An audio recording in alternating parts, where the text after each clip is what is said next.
paz do Senhor, meus amados irmãos.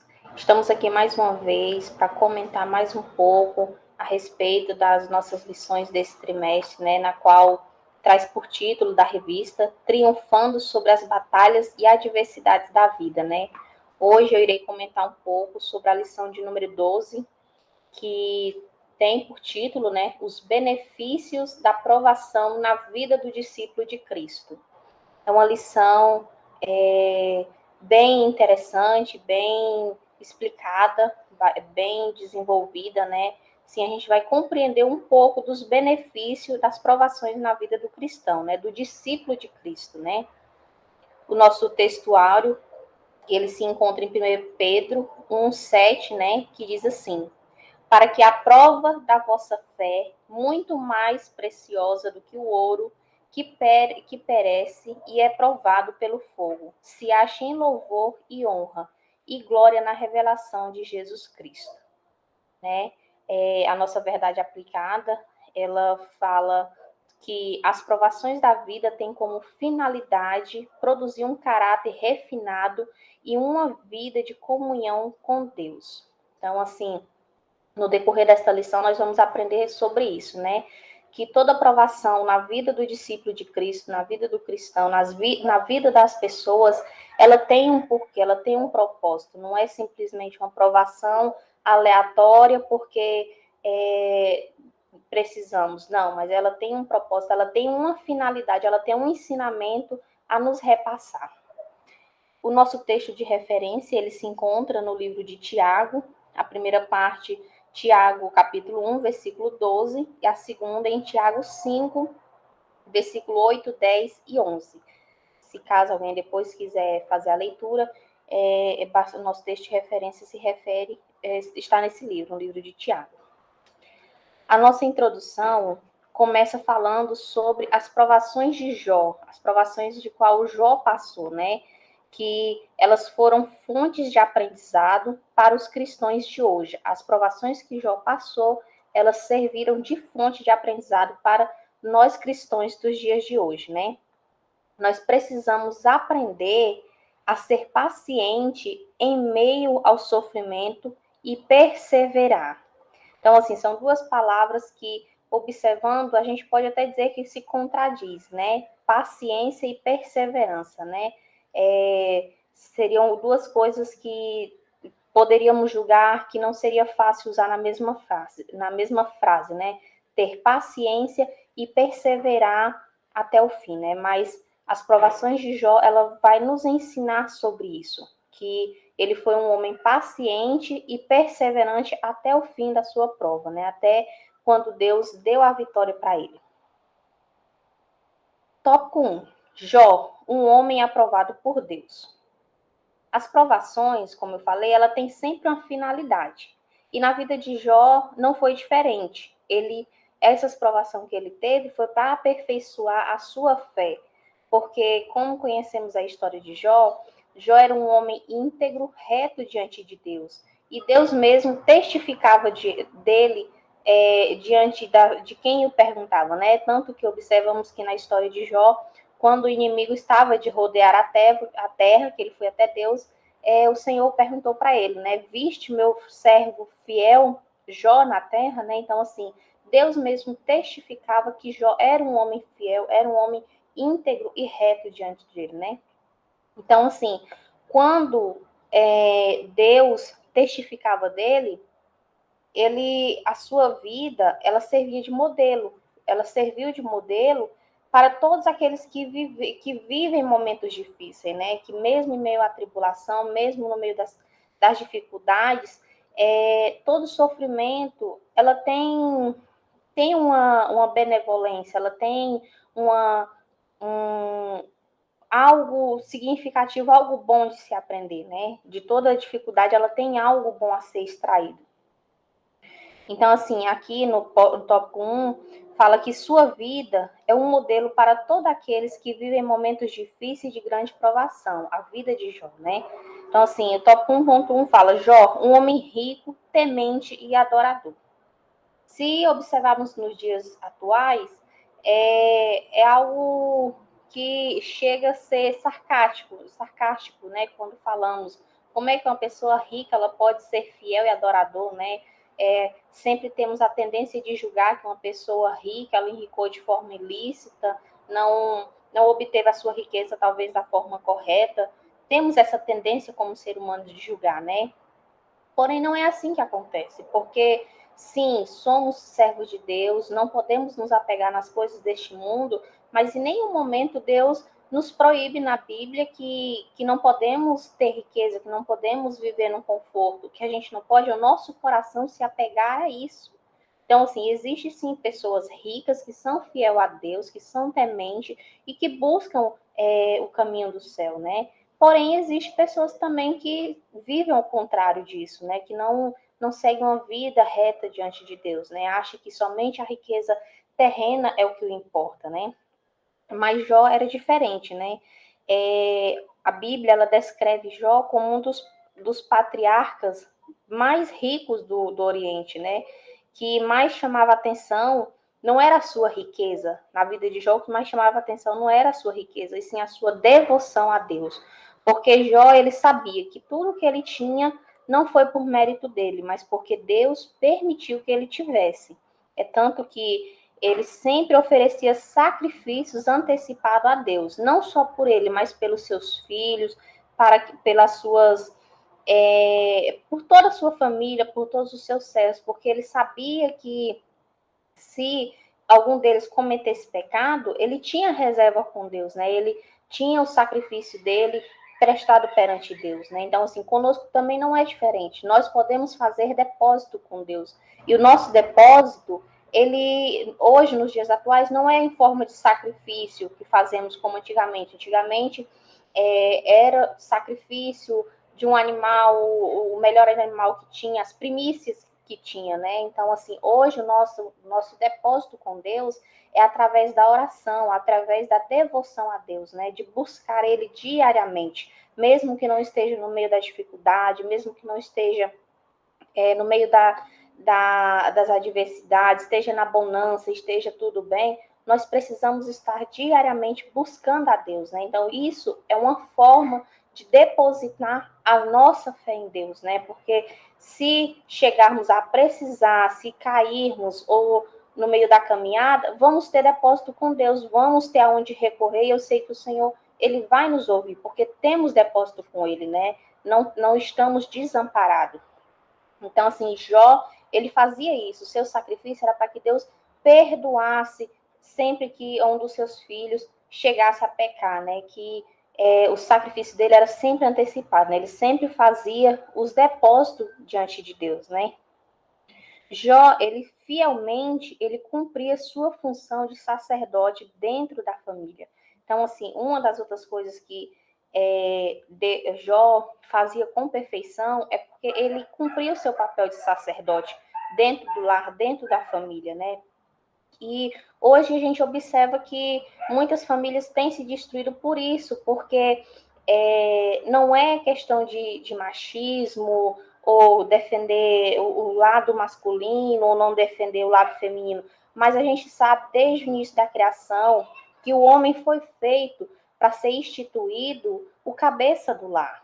Então, assim, nós como servos de Deus, cristãos do Senhor, nós temos que entender isso, que quem é o provedor do lar é o homem, ele que é o sacerdote do lar. Nós que temos família, que temos um esposo, que queremos um esposo, para quem ainda não constituiu família, precisamos entender isso, que o sacerdote do lar não é a mulher, não é os filhos, e sim o esposo, o pai, o provedor, ele é o sacerdote do lar, porque isso foi instituído pela Bíblia, não é algo que eu coloco, que eu introduzo, que metodologias introduzem, não, é algo que é instituído por Deus, nós não podemos atravessar à frente desta responsabilidade.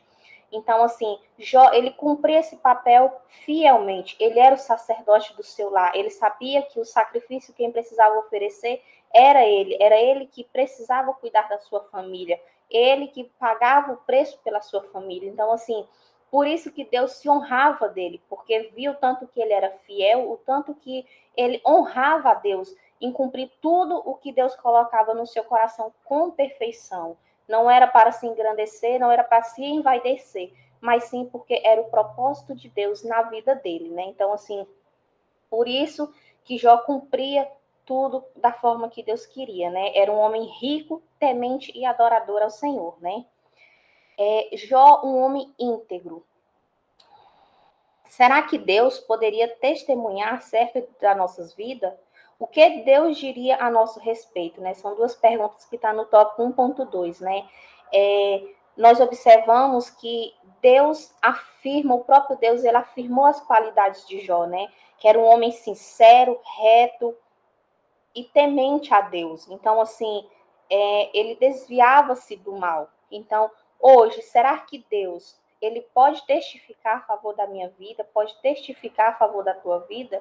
Será que o que Deus diria a nosso respeito? Sabe, eu te convido a fazer essa reflexão. Será que eu estou fazendo as coisas conforme Deus quer? Eu estou caminhando de forma íntegra na sua presença? Eu estou fazendo a sua vontade?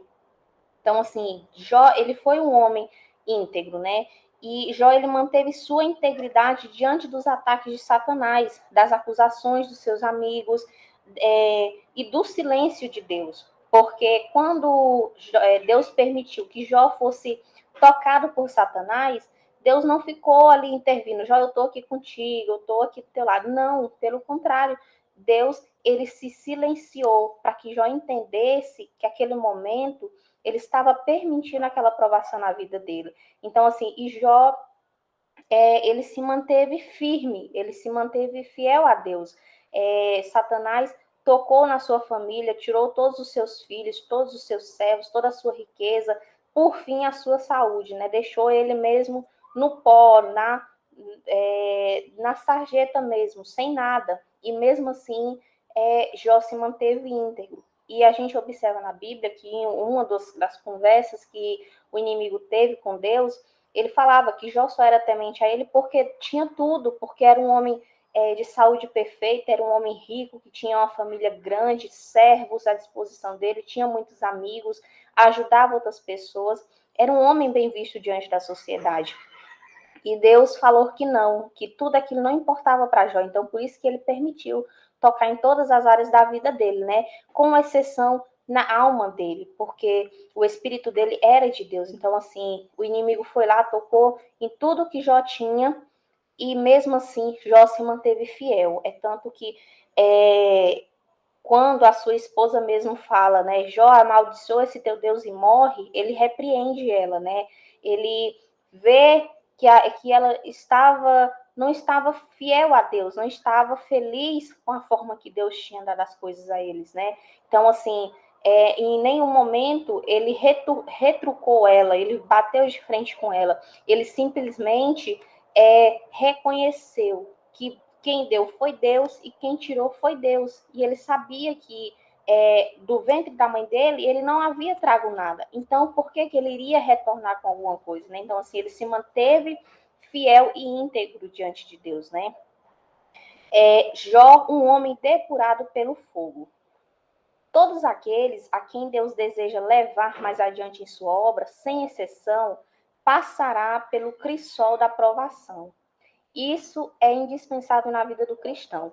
Toda pessoa que tem um ministério, que tem uma obra para ser feita, que Deus quer fazer através da sua vida, da minha vida, vai ser preciso passar pela provação. Por quê?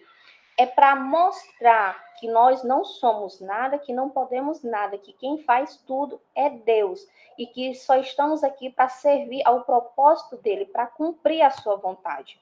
Se você aceitou ser discípulo de Cristo, vamos colocar uma coisa na cabeça: é fazer a vontade de Deus. Ele manda, nós obedecemos, fazemos a sua vontade. Então, quando as tribulações vêm, as adversidades vêm, vamos entender que tem uma obra a ser feita, mas antes de fazer, precisamos ser moldados à forma e vontade do Senhor, para que venhamos nos adequar à vontade dele, né? Para que venha sair tudo conforme a vontade de Deus. Então, assim, todos os homens que Deus quis realizar uma obra através dele, foi provado. A Bíblia é cheia desses relatos, né? Um exemplo que acho que todo mundo conhece, Moisés, né? Moisés, um homem hebreu que foi criado pelos egípcios, que foi o libertador do povo hebreu, mas precisou ir para o deserto, passou tanto tempo no deserto para ser provado, para entender a vontade de Deus, para depois retornar ao Egito como libertador, né? Então, assim, são coisas que Deus, para fazer, ele sempre vai nos provar primeiro, vai saber qual é o tamanho da nossa fidelidade para com ele, né? Até mesmo para aguentar as situações que vêm no meio da caminhada. No tópico 2, fala sobre os ataques de Satanás sobre a vida de Jó, né? Os ataques contra a vida de Jó não foram aleatórios. Ele tinha alvos bem específicos. A primeira parte que o inimigo atacou foi as finanças de Jó.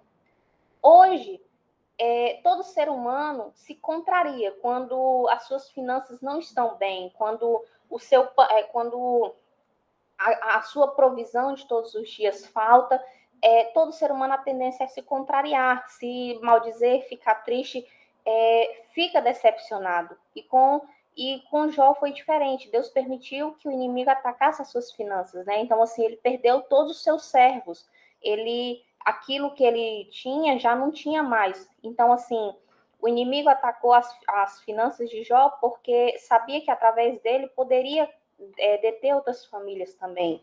Porque Jó, ele não ajudava, não era somente os seus servos, mas tinha as famílias dos seus servos, tinha outras pessoas que ele ajudava. Então, assim, o inimigo sabia que se atacasse aquela área, muitas pessoas deixariam de depender de Jó e ficariam desamparadas. E poderiam, sim, maldizer ele, poderiam questionar a respeito da pessoa de Jó, né?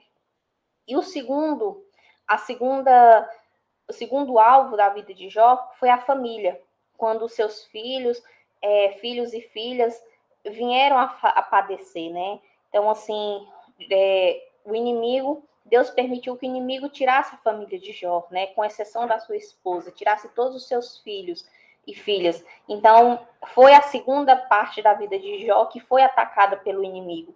E a terceira foi a saúde, né? Surgiram lepras, surgiram doenças pelo corpo de Jó, que eu acredito que ele estava bem debilitado, que quem olhasse para ele talvez não acreditava que ele ainda estava vivo. Então, assim, foi áreas da vida de Jó que não foi aleatória, não foi porque não vou tocar aqui e ali, não, foi alvos escolhido, que sabia que se tocasse nessas áreas principais que ele usava para ajudar outras pessoas, usava para fazer o propósito de Deus, ele talvez maldizeria Deus, e na verdade foi o contrário, né? Ele simplesmente agradeceu a Deus por estar passando por aquela situação. Ele não falou com essas palavras, mas eu creio que todo momento que ele lembrava daquela situação, ele sabia que era por permissão de Deus, né? Que aquilo era apenas uma provação e que Deus iria dar vitória para ele. Então, assim, o inimigo, ele atacou cada área da vida de Jó com essa intuição, né? De fazer ele desfalecer, de fazer ele desistir de adorar a Deus. E foi derrotado, né? Ele não conseguiu o seu alvo principal, né? Uma das áreas que Satanás tem mais atacado nos dias atuais é a área familiar. Infelizmente, vemos muitos lares destruídos, muitas famílias desestruturadas, psicologicamente, fisicamente, porque é uma área que o inimigo ele tem desestruturado, ele tem atacado com toda força, porque uma família desestruturada é um canteiro onde Satanás pode semear as suas ideias malignas.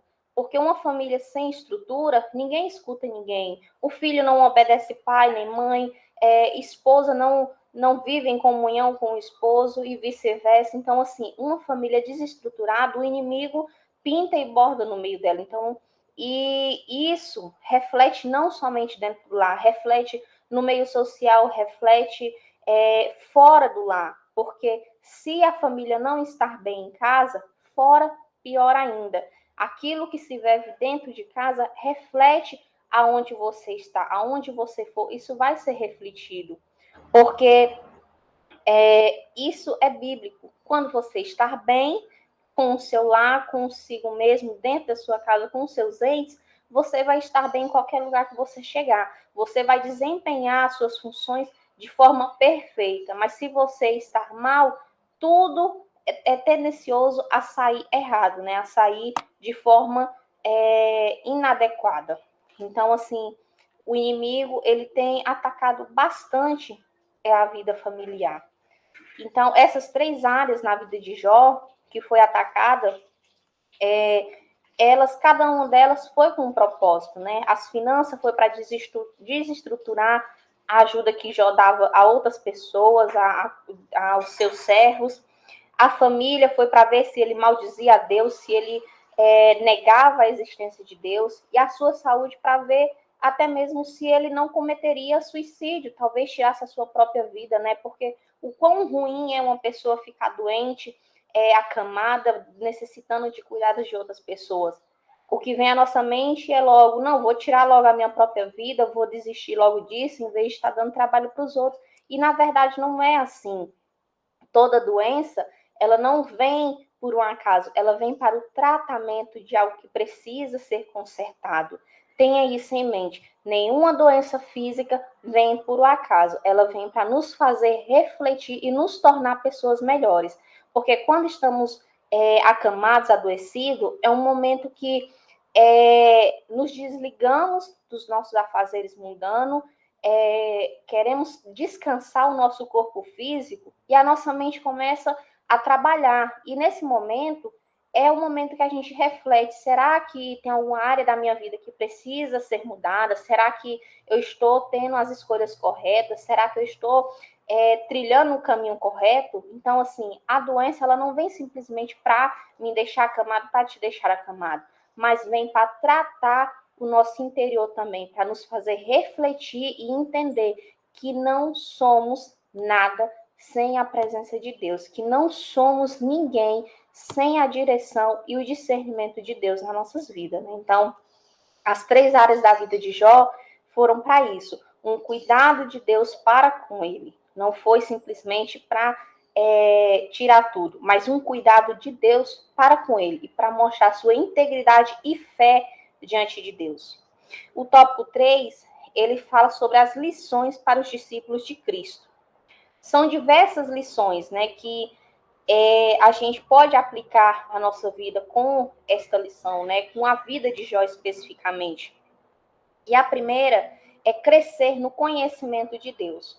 Porque quando vem a aprovação, ela vem para nos mostrar que somos inferiores a Deus, que nós, como seres humanos, como inteligência que Deus nos permitiu, que Deus nos dá, nós não somos, mesmo tendo toda essa inteligência, não somos nada. O conhecimento, ele parte de Deus. Deus, ele que criou o universo, criou o céu, criou a terra, criou cada ser humano, todos os seres humanos que existem na terra, que estão nascendo, que irão nascer, todos são criados por Deus. É tanto que cada um é diferente do outro. Podemos ter características parecidas, mas nenhum é igual ao outro, porque o conhecimento é de Deus.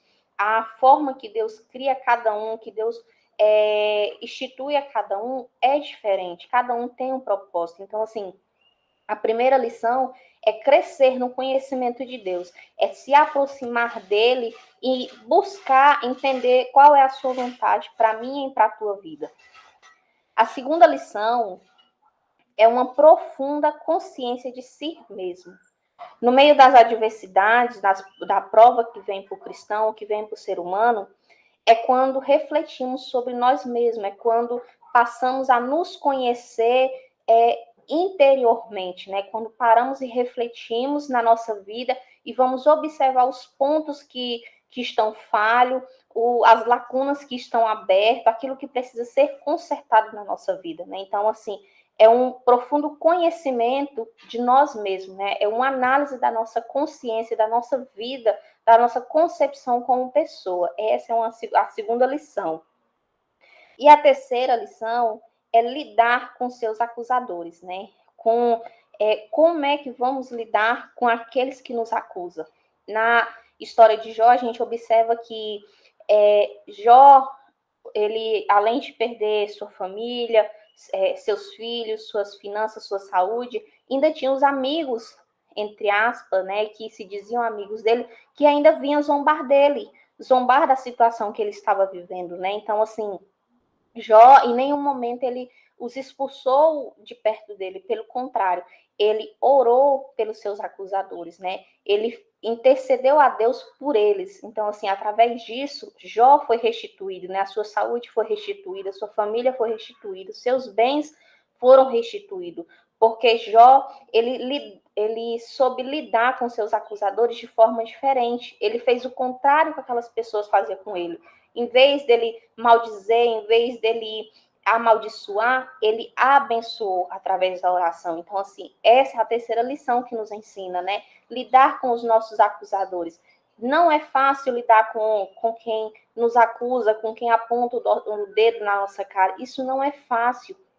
E nós, como seres humanos, a tendência maior ainda é retrucar, é bater de frente. E a Bíblia nos ensina que não podemos fazer isso, né? Jesus mesmo nos ensina no Novo Testamento, né? Que se te baterem um lado da face, vira o outro lado para que bata também, né? Então, assim, é doído? É, mas essa é a lição que o Senhor nos ensina, né? É a lição que nós, como cristãos, devemos aprender a lidar com os nossos acusadores, né? A orar por aqueles que nos acusam.